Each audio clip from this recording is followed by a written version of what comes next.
Hey there. Hello, Hello, everybody. everybody. How clear are we here? Can you hear us? So here's the deal. If you can hear us and see us well, let us know before we jump right into the goodies. Thank you for tuning in. Miss Sheikah Lee, I'm still trying to get used to this Miss Lioness. Come on here. But yeah, go ahead and Oh, that's good. share the feed, start a watch party, do whatever you do when you get on these things. This is an exciting night for us. We had planned on doing this, of course, on location, but because of what's going on, we're being pushed to do everything through these platforms, and so this won't be any different. Great session tonight, 1 hour session. So if you're on, grab you something to drink, grab you notepad, pen, Share it, share it. start a watch party. Get your boo in the room or tell them to log in or her to log in wherever they are. Um, if you're married or unmarried, it doesn't matter. Good information you can use, good tools, good wisdom tools you can use. Throughout the night, if you want to just drop questions into the feed here, you can do that. Or you can Text text. questions to 54244. Yeah, so either one, you can text questions to 54244, or you can drop them right in the feed. Somebody will grab them because we don't miss them. And because we want this to be as interactive as possible. It's kind of challenging to do, but we can do it. Okay. So I don't want you just to sit and listen to us. We want your questions, we want your feedback, because this thing about communication is very key. As a matter of fact, it is the key to relationships. Yes, all relationships, Yeah, not just marriage. not just marriage. Yeah. So you can grab some tools tonight. And the thing about communication, it's not optional. There's no options around it. You can't opt out of it. You can't push another button. It is absolutely mandatory in any It's relationship. vital. It's vital. It Yeah. is. You used to say something about blood to life. It's in the book. It, Communication is to how you gonna love bust me out like that? like blood is to life. I'm just helping you out now. And so, Listen, yeah, that's why I'm here. say it again. Say it again. Communication is to love like blood is to life. So you know if you don't have when you don't have any blood, when your blood runs out, the life runs out of you. Or if the blood is tainted, the life is tainted. Mhm. So communication is the same way. Yeah, and so I'm sitting up here looking all COVID-ish All with this quarantine-ish. quarantine-ish with Me this hair. too. Oh, you cute and got your hair nicely shaved. That's And you why I got told you. See, uh, in our communication, I told you I can just zip it all off now.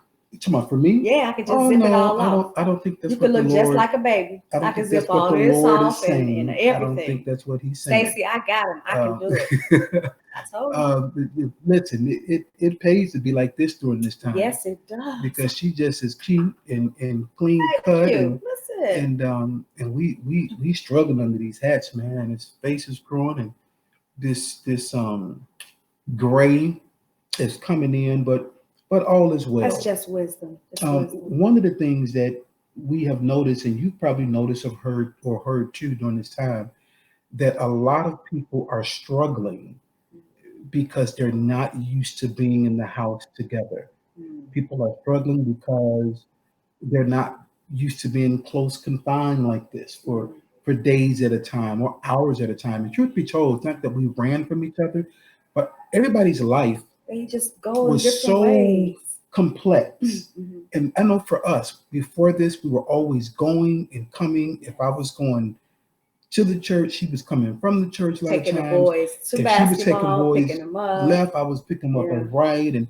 And it was just all over the place. And it wasn't until sometime late at night when we actually all came in the same house, closed the door, closed the garage, and we were Took a deep in. breath and Took a breathe. deep breath. Yeah. And in those times are grabbing something to eat, talking about the next day real quick, and then going to bed and doing it all over again. Yeah. And you didn't have to deal with one another as much as you are forced to right now.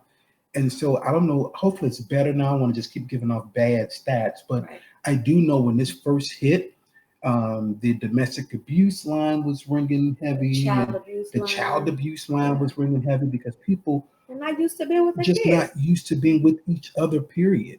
And so one of the things you struggle with doing because you're not used to being with each other is talking. So the first couple of weeks is a lot of yelling, a lot of talking at each other, Yeah. just a whole lot of misunderstanding Yeah. because I'm not used to having to have a conversation with you. I'm used to us talking, then I'll see you later because I got to go. Or just call me in the car or text me when you get them from the game.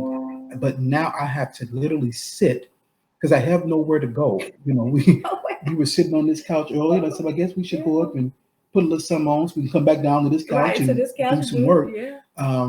You know, we try to move around and go from this table to that, or this couch to that couch, or this floor to that floor. Um, but after a while, it's like, hey, it is what it is, and I'm forced to sit and talk with someone I don't have a problem with talking with, but life has not given us time to just sit and do things that you have time to sit and do right now. And so it is not, I'm going to refer to some notes here and please jump in, please ask questions and things like that. We've been talking, but I have in my notes, not necessarily communicating. There is a difference. What's the difference?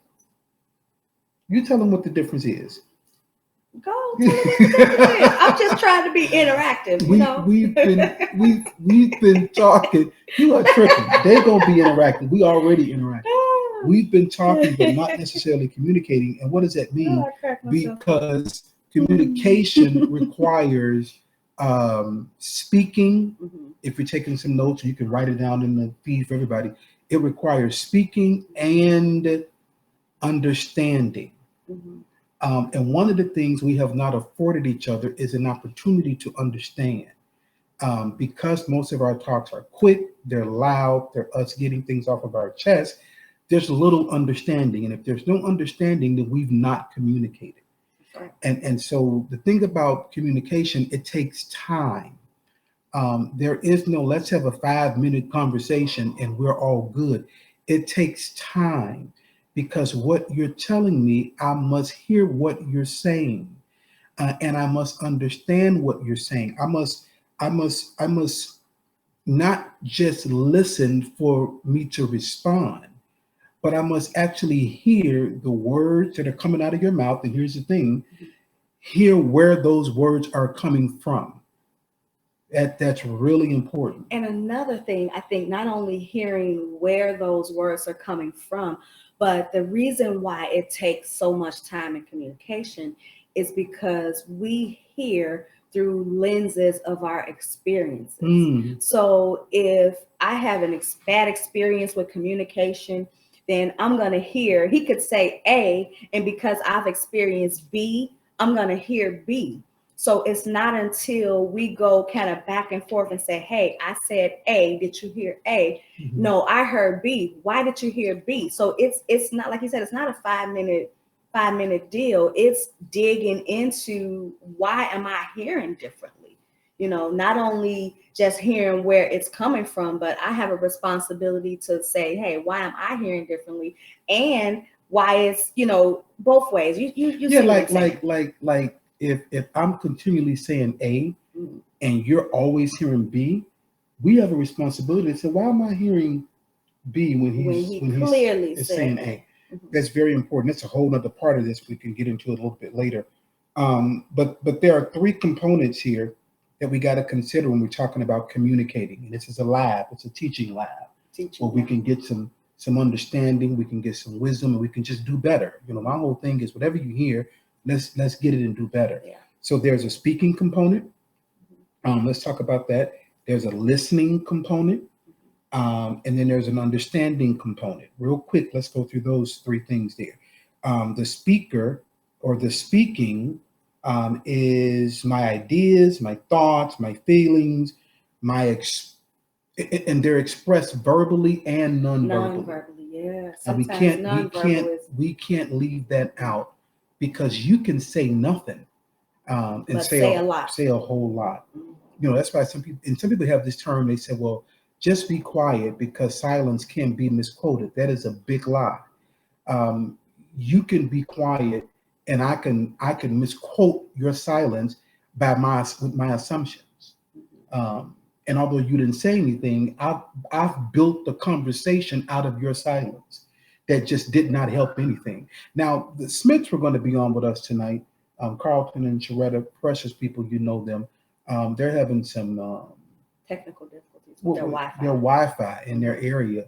So I think they're trying to watch through a phone or something, but they still can grab the questions as you drop them in, and they'll feed them to us. But the speaking part is us expressing our feelings, our thoughts, our ideas, whether verbally or non-verbally. The listening part is the part that we also struggle with. That is the hearing attentively. That is the, catch this, the paying attention part. Talk about that. And paying attention, listening is not me listening to him with an answer in mind. So almost like, ladies, you jump double dutch, you jump rope back in the day. And so you're waiting your turn. So you waiting to get in. So I've experienced this where, we haven't actively listened to each other, but I was listening to jump in and say my part. So when I did that, instead of me paying attention to what he said, the answers that I needed were actually in what he was saying, but because I wasn't listening attentively, I missed it. So he would tell me what I needed to hear, but because I wasn't listening, I'll ask him a question like, "Hey, what about this?" He was like, "Well, I just said that." So listening to understand and not listening just to get your point across. And we all do that in communication. And it's not always malicious or intentional. Right. Just like now, like a couple seconds ago, I wasn't paying attention. He was. I was trying to mute my phone and trying to see if there were questions coming in. And it was on and loud and all the while she was talking. And it was only maybe 3, 4, or 5 seconds. But that's what listening is. It is paying attention. It is hearing attentively. And if we don't do that, we lose ground when it comes to this communication piece. And so we said, well, I was just doing this and I was just doing that. And so when I'm talking, sometimes, we plan this, she's checking things. And when she's talking, I check real quick. More so him. But come on now. I got to tell the truth. But threw me all off. I know. So we both she's talking, I'll check real quick or vice versa.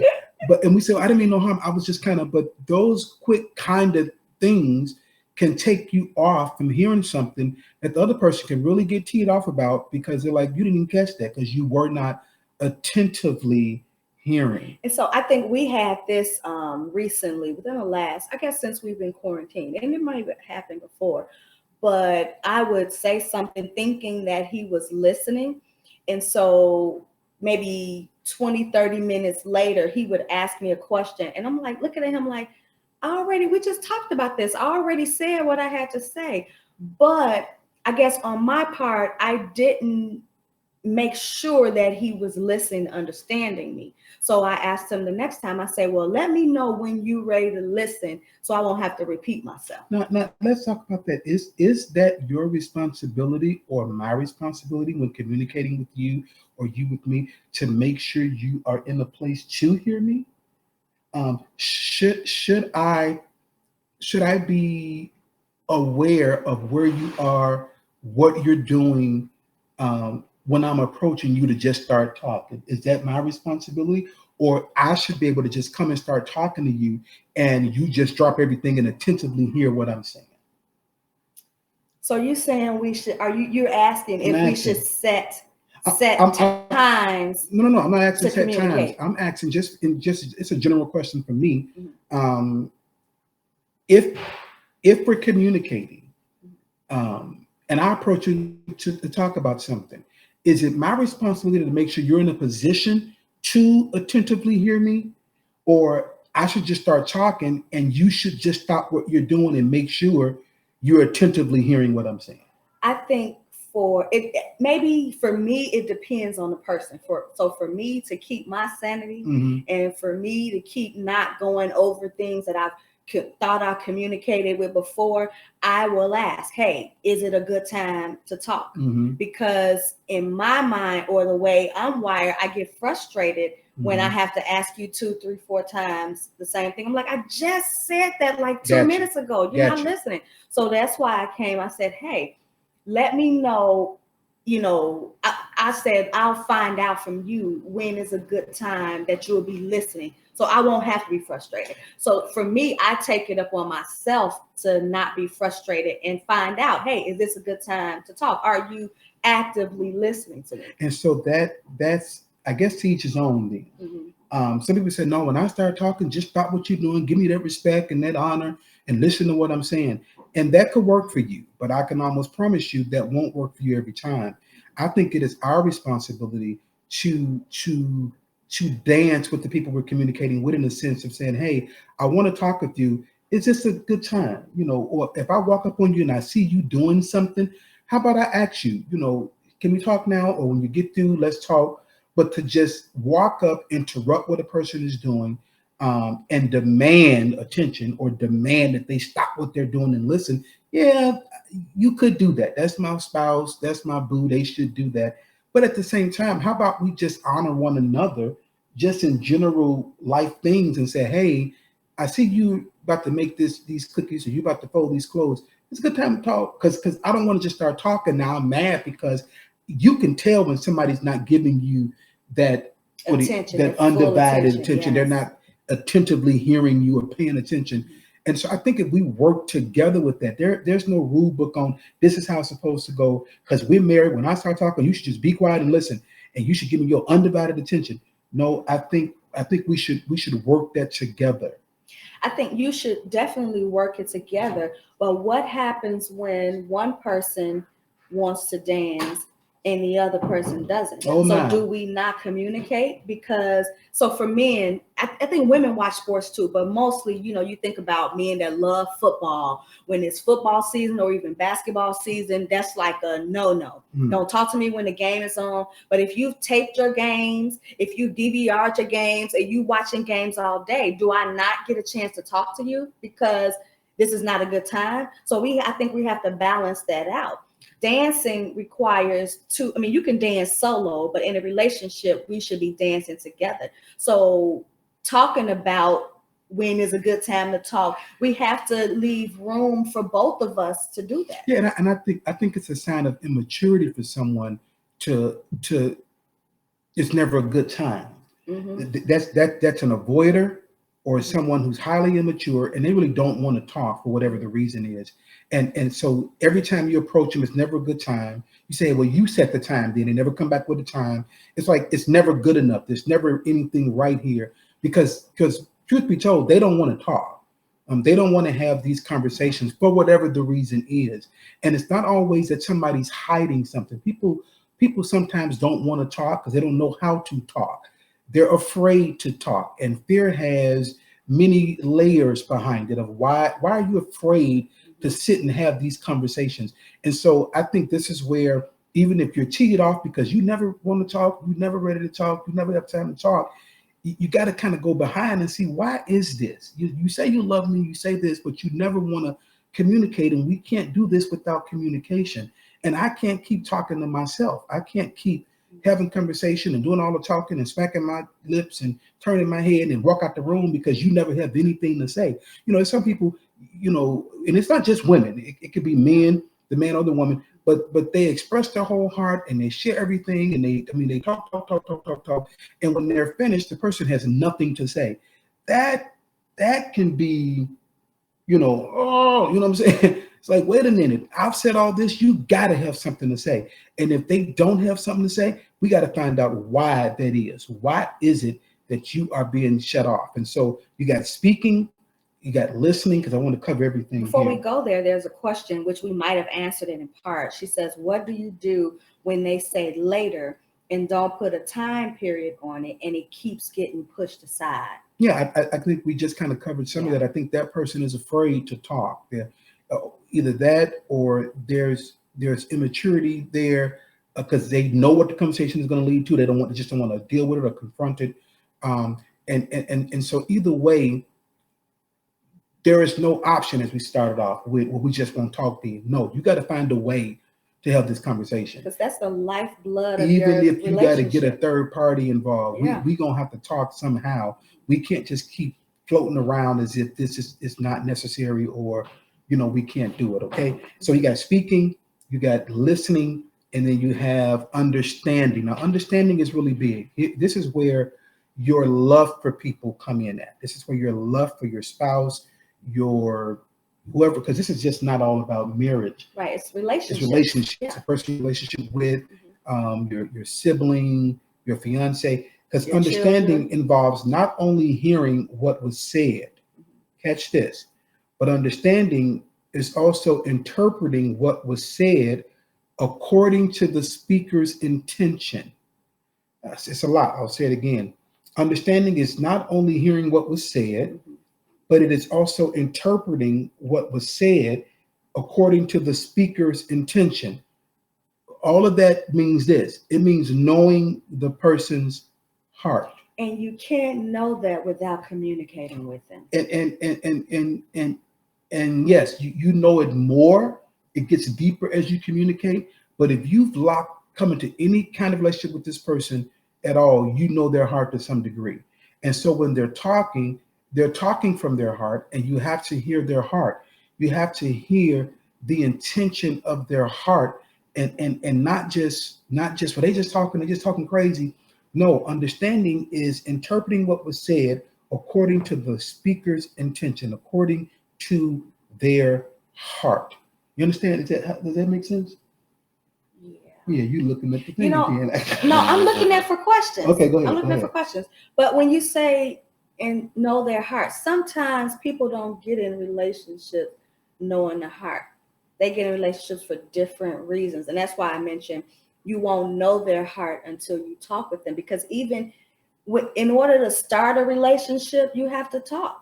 To start a friendship, you have to talk. That's what I'm saying. At some point, y'all built something. But it all starts with talking. That's what I'm saying. I can't just look at you and look at you from across the way, and I haven't said anything to you, and I know your heart. At some point, you talk. Right. That's what I'm saying. You had to, especially if you're married now in any kind of deep relationship, at some point you had to talk. And that's why, people say, my husband don't talk, my wife don't talk. At some point they did. Mm-hmm. And so we got to find out why they stopped. Why don't they talk anymore? Mm-hmm. What happened to him or her to cause them to pull back, shut down, and shut down? Yeah, because I think somebody put that we can't call a third party every week. Yeah, that's what I was looking at. And say, hey, come help us talk. We got to find ways to say, hey, you used to talk. I know the cat got your tongue now, but I need you to be honest with me about why you withdrew from conversation, why you stopped talking.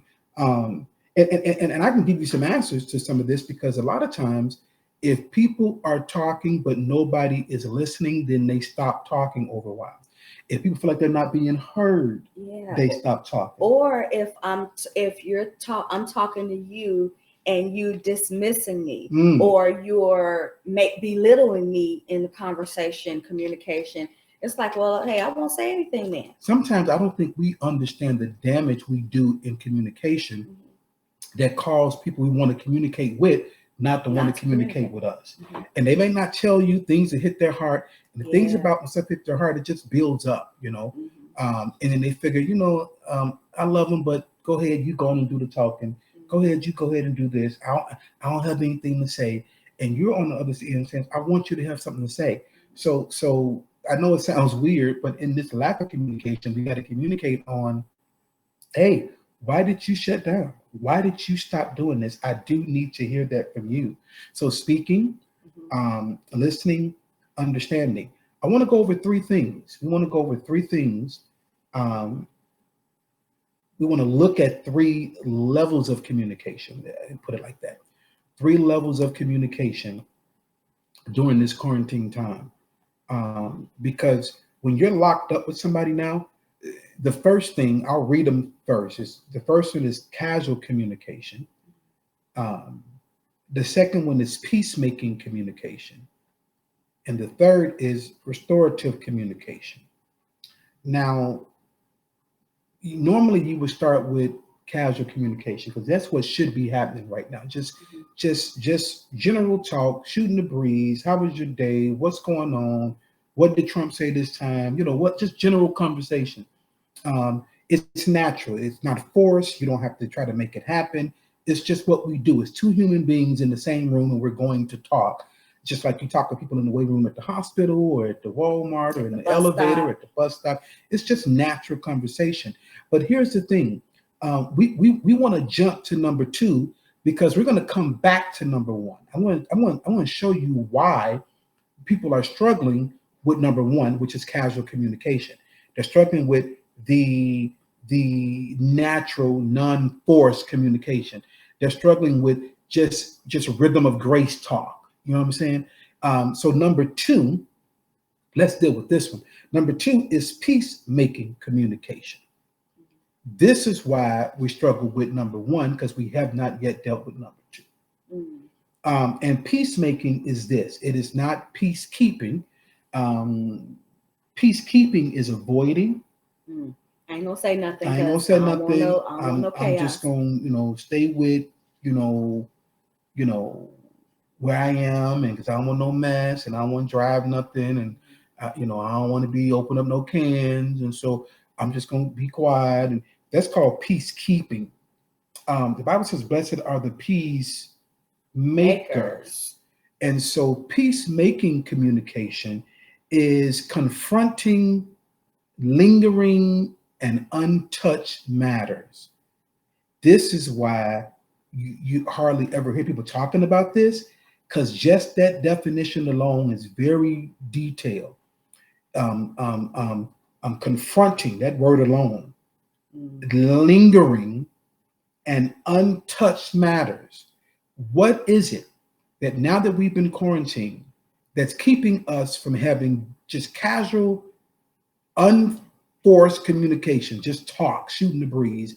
Is because there are tremendous, for some people, lingering, untouched matters, things that we just keep eating over and traveling over and having sex over having babies over, but we've not yet talked about. This makes peace in our home and makes peace in our relationship. It brings peace to our communication table. And you got to confront these things. You got to confront whatever, I don't care whatever it is, how old it is. It could be, we don't talk because one time you didn't cook and I wanted you to cook and you yelled at me and so forth and so on. And that hit my heart. And since then, we never talked about it, but I just never really got over that. That's major stuff that I think couples kind of ignore. Like, it's not a big deal, whatever. I said it. You need to grow up and get on with it. You don't grow up out of stuff that has hit your heart. No. You have to deal with it. And so London and I, and it's a daily thing for us. We sit here, but we don't sit here as gurus. We don't sit here as experts in the communication field because, it's just yesterday. We talk about yesterday? What you trying to talk about? What you talking about yesterday? I know. Don't talk about it. Yes. I'm sure I got something to talk about. It was yesterday. Was it yesterday? She was trying to help me. Oh, maybe the day before. She's trying to help me by offering me some food. I haven't really been eating a lot, and because I don't have COVID, but I've just not been feeling my best, and I haven't really been eating. And so she's like, "You want some? What were you trying to offer me? Was it some soup? Or it was something. It could have been a banana. And I was like, no, I'm good. I don't want any. And London's the kind, she's gonna press you. She's like, so like the third time, I'm like, no, I don't want no soup. I don't want no soup. And my response to her kind of bothered her. Now here's the thing about it. She won't just pop back and say, yeah, you shouldn't have said that like that, or that messed with me. She's just gonna go about her day. And so then I get upstairs to the bed chamber. Why am I calling it the bed chamber? To the bedroom. The bedroom. Chamber. And we're getting ready for bed. And I could tell when something's wrong, And so I'm asking over and over, you good? You all right? And I'm good. And she done got herself all ready for bed and faced the opposite direction. And I'm touching over like, you sure you all right? And she's like, I'm good.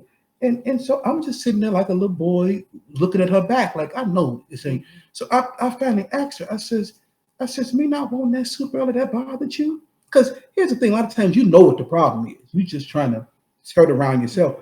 And she's like, yeah, I didn't like how you said that, and it made me feel like I wasn't, you didn't need my help, and we had to sit up and talk about that. And one thing that I mentioned to him why I kept pressing was because in the past he would say, no, I don't want something. And then maybe like 10 minutes later, he'll ask for it. Mhm. So me, because I'm getting it at this time and maybe I'll be doing something else a little bit later, I'm trying to help him and make sure that I can do it in my time. Instead of 10 minutes, 20 minutes, an hour down the road, he asking for this. And I'm trying to make sure that he eats. So I felt like he didn't need my help. So my thing was, I was like, hey, well, I ain't gonna say nothing. You don't want to eat, and you just want to eat. And so my position with her is, because we're talking about communication, but everybody's built different. I'm like, well, why you just didn't say that, and let's talk about it and be done with it. If I hadn't said nothing to her or pressed it that night, I wouldn't have asked she him if he needed anything she would have been on to sleep. But she would have marked in her heart, I ain't never asked him again if he want no soup. And that's not the answer either. You know what I'm saying? And so, but we had to talk about it and communicate it. And why do you feel that way? And me saying, no, I don't want that soup. Why did that make you feel like I felt like I wasn't needed? No, like it wasn't just you saying, no, I don't want that soup. It was a lot of nonverbal in there too. No, I don't want that soup. I'm like, well, man, I'm just trying to help you. You the one ain't eating. Right. But so it's not just what you say, it's how you say it. Yeah, you're right. Yeah. But I didn't want to get into all of that. I was just well, if you're gonna bring it out, we're gonna bring it out. So listen, you can't just get into what you want to get into. We're gonna bring it all out, okay? So my point really was. What was your point? It was how, although we're communicating, talking about communication, right. even sometimes we deal with it. Yeah. And because if I hadn't pushed that, you weren't gonna say anything. And I wasn't gonna ask you about eating it. Because I'm a talker. I like to talk through, find out what's wrong. And I'm really not. And she's like, I'm good. I've already told her in my heart that you don't need my help and you're tripping over this soup, so I'm good. I've already decided I ain't actually want no more soup no more. And I'm gonna withdraw some of my help and be very cautious so this don't happen to me again. Well, that's that's not the answer. Right. That's what she drew up, but that's not the answer. So you got to talk through these things. And we sat up in the bed and we talked. We had peacemaking communication. See, for me, peacekeeping was, I ain't gonna ask you no more because I don't want you to make me feel a certain way. So for me, that was peacekeeping. Yeah. And so we had to revert back to peacemaking. Peacemaking communication is very, now here's the thing, it's not easy to do because the person who doesn't want to confront, they have to confront. The person who doesn't want to deal with being confronted have to deal with themselves when they're confronted. So it causes both parties to mature, to grow. And you're better at the end of it. I promise you are. And so if you're just kind of running to and fro and talking about the dog and the cat and we got to get some more milk and do you have a match to go out to the garage and all of that, that gets old after a while. And this is the person you should be talking to the most. And so you got to have peacemaking. Anybody got questions about peacemaking communication? No, I didn't see any questions, but when we talked about peacemaking, I thought about harmony. So part of harmony is peace. So when you have a soprano, alto, tenor, you have to gel together. You have to listen to each other so you can make beautiful music. So if you have a soprano doing her own thing, an alto and tenor doing his own thing, you won't make beautiful music. So that's kind of, for me, communication with this whole peacemaking deal. It brings harmony in communication. It helps us to bring togetherness in communication and to make a beautiful sound. Yeah. But it's work. It's work. It's like Jaden was in here yesterday. This school at home is a big deal, Jack, because he has to practice his trumpet for band, and that doesn't go so well. He's here blowing his horn, and he's blowing it in the direction of people's heads where he shouldn't really be blowing it, and he just won't go in the basement and do it. He finds a room where we are, and he blows his trumpet. Because he wants us to hear him. Right? It's work to get to the place that he wants to get. Same thing with communication. Some of y'all said, I just want this communication. We could just dance and flow and talk and be the best of friends. And that is possible for everybody, but it takes work. It takes a last night, like, hey, what's wrong? And then it takes me admitting my piece, like the way I said that, that's what's wrong with you. 'Cause I knew it. He know it. I knew it. He knew it. But I'm like, girl, but he didn't want to talk about this part. But I'm like, girl, I wasn't, here we go again. I'm like, girl, I wasn't tripping. I was just saying that, I didn't want the soup or whatever it was, but peacemaking communication. Number three, restorative communication. Now, this is strong. This is very strong. Type that in, restorative communication. This is very strong. Number 3 is restorative communication. Put it in the thing here so people can see it in the feed if you're typing in, hey, Aunt Pam is on here. Cheryl on here too. My Aunt Cheryl is on here too. See, I'm just looking down at some of this stuff here. Okay, restorative. Here's the thing, because people don't understand, regardless of how big or how small that bothered her, it was a form of me crossing the line or align with her or whatever. Mm-hmm. When you have restorative conversation, it is you seeking to see the person apart from what happened or what they did. This is very strong. You have to seek to see the person, your spouse, your friend, your sibling, apart from what it is that led you to have to even have the peacemaking communication. So what did they do? What did they say? What happened that caused it to hit your heart? And now y'all don't talk like you used to, or you don't talk at all, or you don't know how to talk with them, or you don't want to talk with them. You got to get to a place of having restorative communication where you see the person apart from what they did. You can't make what they did and who they are the same thing. Right. And so that takes communication. That's talking. And that happens through, write this down, through conversation with questions. This is conversation with questions. Now, not questions for question's sake, questions that must be answered. So like, what's some questions, London? Like what happened? How did this happen? Yeah, how did this happen? Mm-hmm. Are you okay? What's going on with you? What's going on with you? Where did this come from? Why did you do that? Why did you say that? Is this historic? Mm-hmm. Which you cannot have. I need you to understand this. Mm-hmm. You cannot have restorative conversation without historic conversation. That right there. It's going to always go back to finding out, okay, what's going on with you and why? Where did that come from? How long has it been going on? Is that something you just was afraid to tell me? What happened to you? What was said to you? What did you say to somebody? Where does this behavior come? And it is restorative communication is conversation with questions. And it's the only way you're going to be able to separate the person from what they did or how they did or how they hurt you. Because here's the thing about hurt. 99% of hurt is not intentional. But it does come from a place. And so many people in their homes right now can't talk because there is undealt with hurt. There is undealt with pain. There's undealt with things that have happened. And you guys have been just doing life and taking the children and running around and working through jobs. Now you're sitting here, just you and Lucius. It's nobody else in the house. The kids are upstairs playing their video game. And you're like, I got to sit with you every day until Trump releases us out of our house.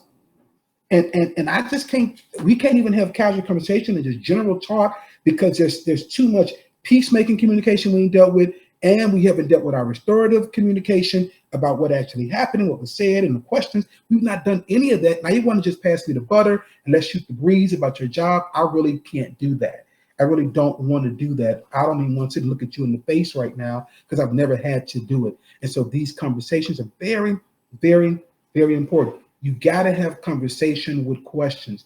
That's what lead to restorative measures. And that's why I mentioned when we started about hearing through our experiences. Mm-hmm. So your experiences come from your history or your her story, so going back to my experiences, what happened to me, even as a child or as a teenager, go back as far as you can remember what happened and how am I communicating through these lenses? So When that's we what. begin when we begin to go through restorative communication, and like I said, is you can't have it without questions. We begin to ask each other these different questions. It automatically leads back to history, and it leads back to, I promise you, things you either not talked about before, number two, or you don't want to talk about. It's things that you've suppressed. It's things that you can almost know why your current behavior is the way it is. Mm-hmm. But until you sit with somebody that really loves you and you guys discuss it, you're just not going to bring that out. And Now, so somebody put here, we both know the issue, yet if it gets confronted, we fear it might be a deal breaker. you both know the issue. Mm-hmm. But if you confront it, there could be some fear that it'll be a deal breaker. There's always going to be fear when you're talking restorative. Mm-hmm. Always. But if you both know the issue, then you've covered most of the conversation, the ground already. Mm-hmm. And you just got to talk about it. If you both, it's not like you don't know it. There, when we sat down and had this restorative conversation, we didn't know. We didn't know the things that the other person eventually told. That's a whole nother ball game. So for you saying, we know what the issue is, but we feel like if we confront it, it may be a deal breaker. I'll tell you this. I will tell you this. And that's strong because we thought that too, yeah. And there's some things she's like, I felt like if I told you this, you may not want to be married anymore. That's what she told me. And I wept. I'm like, what do you mean? Because when you are married and I didn't say you had a wedding. I said when you are married and you are in covenant with one another. I'm not saying there's not going to be rain, there's not going to be attacks, there's not going to be problems, but when you are in covenant and you have made those vows, nothing is a deal breaker. Now I'm just talking about for us. It's just not. And we have walked through the fire. We have walked through the flames. We have talked through some things that we never ever thought we had to talk through in our marriage. Right. But it was not a deal breaker. We were afraid. I remember sitting at a restaurant. We were sitting at a restaurant talking, and she said that. She's like, I didn't know if you would leave or not. I didn't know. And I'm thinking, no. And we're sitting at a restaurant with soup in front of us with tears in our eyes saying, no. There is nothing that we can't withstand. There is nothing that we can't talk through. And we did that. And we talked through for a year, and we went back and forth, and we kept pulling back layers and layers and layers and layers. And see, here's the thing. If you can't have that kind of restorative communication or history communication with the one that you love, I'm really not sure what it is that you have. And I think what helped us too, you mentioned we didn't just have a wedding, we have a marriage. I think what helped us when we were in counseling, maybe after marriage counseling, we said divorce was not an option. So everything has tried to come against our union, come against our covenant, but because we spoke that out of our mouths, everything lines up with that. And not saying that it's something easy to do, but we communicate through it. We work through it. We work through forgiveness. We work through healing on both of our ends. So yeah, we thought in our minds, I thought, maybe this would be a deal breaker, as he said. But because we stood on that and we said divorce is not an option, I believe the angels were able to help us and to keep us with that because we said it out of our mouth. I believe that. And we're writing now our Divorce Proof Part 2 book. And it's taken a long time because it's not just a book to write and write a sequel or just put some stuff together to sell another book. But we were already talking through it and jotting down things. And I remember it had to be maybe a month ago. I was sitting in my office before service, and Anissa texted me. She's a prophet in our church, and she texted me, and she texted us, and it was verbatim what God had told us to do with this book. And she said, people will read this book and be healed as they turn the pages.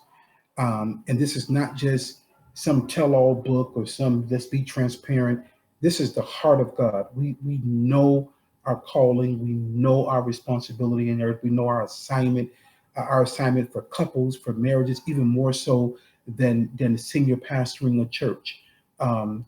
We know our assignment. We know what that is, and no attack can stop that. The attacks on our marriage, the things that we have been through the last couple of years, it's only going to push us further to help couples that are in trouble, because we do have a story to tell. And it's interesting because it's not something I would normally do. I wouldn't normally say certain things or put certain things out there, but it is not us. It is not about us. And so this restorative piece has restored things in us that we didn't even know was broken.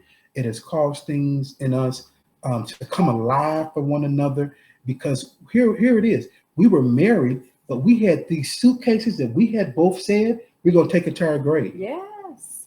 And when she said that to me, she's like, I just said I was going to take it to my grave. Mm-hmm. And I'm thinking, yeah, I was going to do the same thing. And that is not the will of God for married couples. In Psalms 139, he talks about how well and how deep God knows us. And second in line should be our spouse. And this woman should be the safest person for me to talk with about anything. And that's why the enemy comes in to trick us up by having us talk to other people about things that only belong to our spouse. And that's why I always said things like you can call it what you want, and we can have different names for it. But when you begin to indulge in things that only belong to your spouse, you've already crossed the line. And we've been there. We've walked through that even in our marriage. And so we're not sitting here just with some notes or something we just pull out of a hat and gonna talk to you about and just go live for going live sake. Nobody has to do that. I don't have time to go live for live sake. Right. When we go live, it's strategic. When we have events, it's strategic, because I know this: the enemy hates marriage, and his design, his goal, his job is to kill all of our marriages by any means necessary. It's bigger than us playing games and going bowling and skating. That's great if you have all the fun in the world. But when you finish doing that, you got to be able to sit next to somebody like I sit next to this woman, and she knows me. I know her. She knows my crap. I know her crap. We have been through fire together, and nothing is going to separate us. And when you have that kind of person in your corner, man, I tell you, this man alive, as Pastor Michael said, this here is a woman. This is a strong woman, of faith, of prayer, of power. She's cool when she needs to be cool, and she know how to turn her back when she needs to turn her back on me or whatever. But I want you to hear this, people of God. This is not just something we're saying and doing. This is meaningful, meaty stuff. Okay, I sat down last night and said, okay, God, what do you want me to share tomorrow on this live? And this is what he gave me: casual communication, peacemaking communication, restorative communication. And if you do 2 and 3, number 1, the first one, it'll be just like we just said. It'll be natural. It won't be forced. It'll be just rhythms of grace. It'll just be, we just come in the house and we just talk, and we talk about the floor and the couch and the ceiling and whatever's on the TV. We can have a conversation about it without it being an issue. Or I feel like I'm forcing this conversation. Or do you want to talk? You don't want to talk? Why you don't want to talk? I had asked you a question. You didn't even say nothing. That is dreadful. It's dreadful. And then there are times when, even like the other day, she says, "Are you tired of me?" And that could have been a trick question. And I'm like, "No, I'm not tired of you." Because she's like, I know we're used to going and moving and shaking and doing our things, but now it's just me and you in the house all the time. And she's like, I'm like, "No, I'm not tired of you." I'm like, who else would I rather be locked up with than you? I didn't know you remember that. Yeah, but were you trying to trick me up? Because that's a loaded question to ask. No. Because I think you had went upstairs and did something and for a couple hours, and I was down here by myself or something, and I was trying to give you your space. And he was like, "Are you tired of me?" I was like, "No, I'm not tired of you." Or I think I ran out to get something from the store. Something. He was like, "You needed that time or whatever." And I'm like, "No, I think she was setting me up because what do you say?" Because yeah, it was a good ride. I'm glad you didn't go. I'm like, "No, absolutely but not." Is that wrong? Because wrong what? Is that wrong for me to have asked you that? Not trying to trip you up, But if we're used to, like, sometimes you'll go in your office, then I go downstairs to my office and do different things. Now we've been like right next to each other this whole time. So is it wrong for me to say,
Hey, We're back. what happened?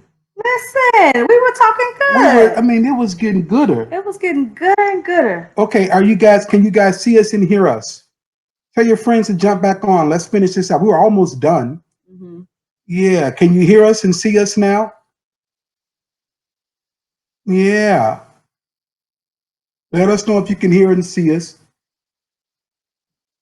Yeah. She said, hey. Yeah. Okay. If you can, we're back.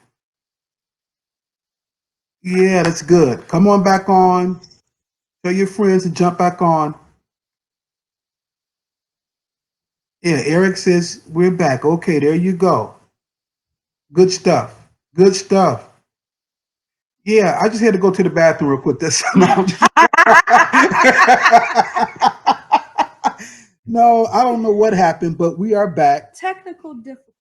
Yeah, we are back. We are back. We are back. What was I saying? Because we were like in the middle of something really good. I told you to remember what you were saying. Anybody know what I was actually saying when this went off? I think I was talking about why we can't have just the casual communication and that just flowing naturally and things like that. Got so many questions that have come in, and I don't have time for all of them, but there is one here that we do want to get to. If you can read that, London. Yeah. Yeah, there's two questions or one? It's a just whole. Okay, let's jump at it. Read everything? Yeah, let's jump at it. So in a marriage, what do you do when you have tried every way possible to having conversations to get understanding and nothing ever changes? Yes, I have changed my approach multiple times. I have changed my tone multiple times, but I get no feedback or no dialogue 94% of the time. And we've also seen marriage counseling as well. Okay, let me stop that first part. The fact that you said you've changed your tone, what else? She's changed. I don't know who is this. Yeah, they changed the approach. Changed their approach. They've changed their tone, but still nothing. That I could be wrong, but that usually means that the tone and the approach before caused an issue. Sometimes we can't just change it and then expect everything to be okay. Right. It's a process. It's a process, and it is a time of apology, or what do you call it? Willing to die to yourself? No. I'm the apology part. You have to apologize for how you for your previous tone and approach. You can't just change it. And because whatever hit this person's heart from your previous approach and tone, if there's been no apology, no forgiveness, no walking through that, then although you've changed it, all the things that happened to this person's heart is still there. And so you got to consider that as well. Sometimes even in counseling, we forget that piece. We talk about, well, did you change it? Did you stop talking like that? Did you stop yelling? You change your approach? Okay, well, we all should be good. No, what happened to the damage that happened to my heart when you were talking wrong and your tone was off and your approach was off? We have to deal with that. Again, that's that peacemaking, and that's that restorative. So this person has to now see you different from what you did. And it's not going to take just one time. Right. Because people can change. Hey, I'm going to change this one time. And then the next time you go back into your old habits. Yeah. So it's going to take some time and some trust on the other person's on the other person's part to even believe that, yeah, you might be changing your tone now or changing your approach now, but is this going to always be the same? Right. Are you going to always change, or are you going to revert back to what you used to do? Because they see you and what you did as one thing. And they got to see you different. They got to see you as, oh, this is Jimmy. And Jimmy did a bad thing, but we've talked through that restorative communication, peacemaking communication, and we have addressed that, and now we're walking away from that. But until you deal with that, you're going to see it all as one. You're going to see what this person did, and who they are as the same package. But even when you deal with it, there could be a chance or a time where they might revert back to how they used to communicate or how they used to approach or their tones. Mm-hmm. But that's when you confront them and say, hey, we talked about this, peacemaking communication. We have this restorative communication. Now you're doing the same thing. So now I'm able to point out to you something that you said you changed, or because that trust has to be built up, has to be built back up, because the tone was a certain way, or because the approach was a certain way. There's been a wall that's been built up. So you said you get no feedback or no dialogue 94% of the time. Well, you have to knock down those walls of mistrust, and it's not going to take one time or the first time of changing your tone and your attitude. It has to be a continual thing, and you can't stop at it. You can't stop at it. And you can't do it without these talks. Mm-hmm. The peacemaking talk, the restorative talks, it causes you both to, I think this is really heavy stuff. It causes you to mature together, because you're like, hey, I'm sorry, I done got over through this stuff with him or her, and I'm ready to talk again, and let's start building again. And the other person, if they're not maturing through these talks, they could be holding off and not giving you responses just on principle because they want you to suffer. And that's not good if we're trying to grow and come back together and get this thing done right. So if you're talking peacemaking, you're talking restorative, it causes you both to mature together and grow together in love. So nobody now is on the outskirt being immature and petty still over something we've discussed, we've walked through, and we dealt with that. And now I'm talking to you and you still ain't responding and you still looking at me crazy. You don't want that. That'll now cause you to have an issue. And so now you got a bigger issue. So you're like, yeah, I tried it. Now I'm done. First it was you. Now it's me. And what are we really doing with this now? But we got to look at it from both perspectives too. Mm-hmm. So if, say you've been married a year, and for this entire year, I have disrespected you. I have, my tone has not been right. My approach has not been right. And so on the first day of the next year, I want to change everything. Mm-hmm. Well, you have a year of stuff to go through. And not saying that the other person shouldn't drop everything, drop that whole year, but it will take some time. But we have to, on both ends, be willing, one, for the person who has changed their tone, you got to be willing to give the other person time to come through it. And for the person that's on the other end, you got to let your guards down too, and not be selfish or self-centered and holding on strong to knowledge, having that stronghold. You got to let it go as well if you want this relationship to flourish. So we both have responsibility. Yeah, in that's this. It. That's it. Because if not, you'll end up, like you're saying, not working together. You got to let your walls down. You got to do this. You got to do that. It has to be done together. And these talks is what helps you navigate all of it. Now, the other part of it, did it go with that? In relationship with people, what should the next step be when it's always their way or no way, especially when it's people you have to deal with in ministry? And we have tried talking to others as well, but people can never see their wrong. Yeah, I don't even know. That's a whole nother call, dealing with people in relationship and talking about communication that never see their wrong. Trust me, whoever sent that's another call all in itself. It's another animal. Because there are such people that are primed not to see themselves ever. And that goes back to their history. And I think one of the biggest things we all will benefit from is a trip down our history. So we can talk through, fix through, unpack, unravel, and get to a place of grace and freedom, not just for yourself, but for people you deal with. And I think that is missing. That is one of the greatest things we could have ever done, was had a restorative talk, a peacemaking talk. And I'm not talking about 5 minutes, 10 minutes over a meal. I mean, like a journey of this, and unpacking and uncovering and history. It was one of the best things we've ever done in our marriage. It is why we still sit here today.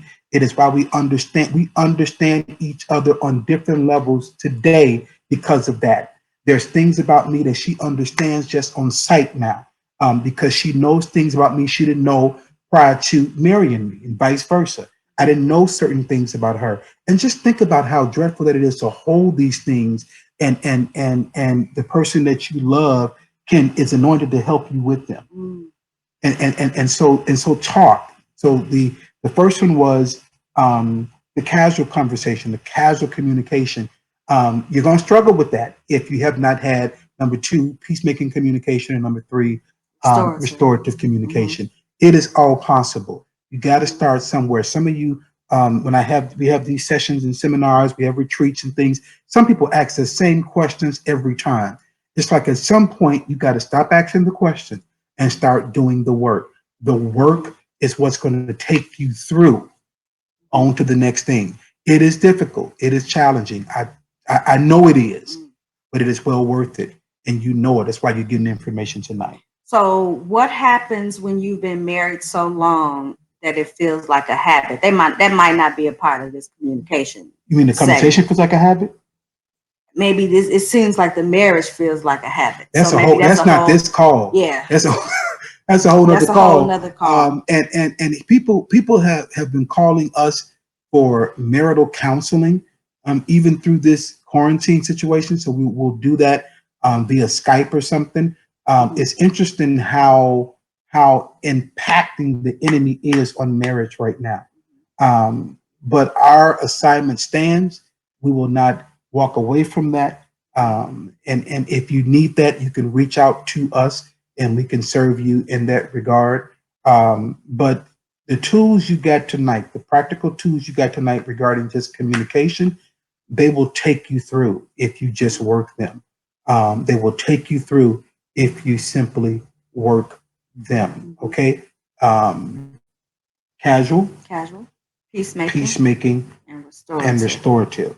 So I think that's all we have for tonight. I can talk, and go on and go on and go on. We have room for one more question though. But this is the stuff that you don't have to go in your room and pray for 9 hours. You need to go in there and talk with your husband or talk with your wife.